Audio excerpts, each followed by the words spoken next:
I have a friend here on Facebook. I'm not going to mention his name.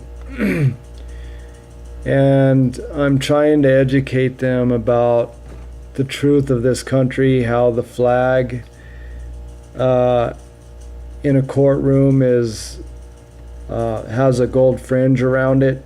That's because the international bankers and their law have conquered this country via the bankruptcy, the birth certificate, social security card. Those are all instruments of bankruptcy. They're contracts where we give up our sovereignty, and we no longer have the power to tell the government what to do, but they tell us what to do because they're owned by the international bankers, and that contract gives them power over us. So I'm trying to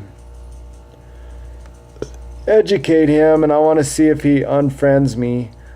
And I said, a couple other things were said, but here's where I'm going to pick up in this video. I said, you guys love the flag, but you give up everything your forefathers gave you via the birth certificate and social security card. When you go to be judged in courtroom, they sport the flag with the yellow fringe around it, because that is the jurisdiction you are under when you go to court. Via the birth certificate, you are now property of the international bankers, where they tell you what to do.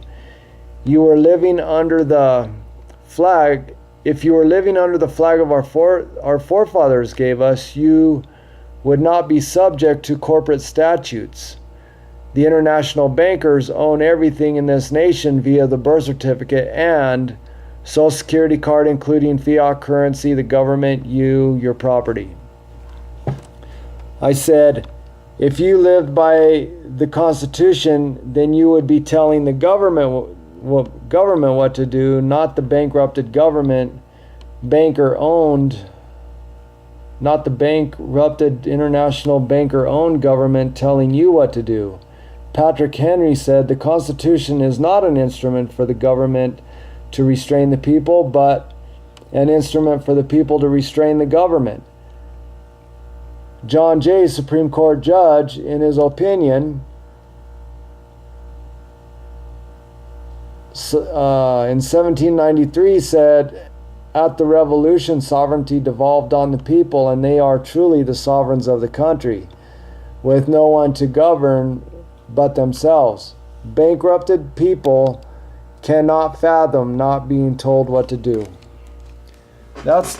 That's the reality of this bankrupted nation. They have no concept of understanding how to govern themselves because they're bankrupted.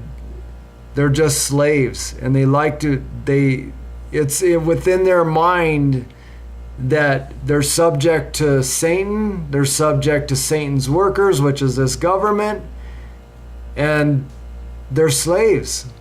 And that's what makes them feel comfortable, being in this dark kingdom of slavery. That's what makes them feel good, and they feel secure. They can't fathom, they call it anarchy. They say, oh, well, there won't be any law. Well, if you go back to the founding of our country, there was no law, except for the Constitution for us to restrain the government, so they don't take our liberties and our rights and our freedoms. People just can't fathom this simple little concept because they're wicked. Our government's wicked. They would rather collect a paycheck, pay their mortgage of their fiat currency that's given these bankers power so they could support their kids than to know the truth, because that's what makes them feel secure. And that's what is wrong with our country.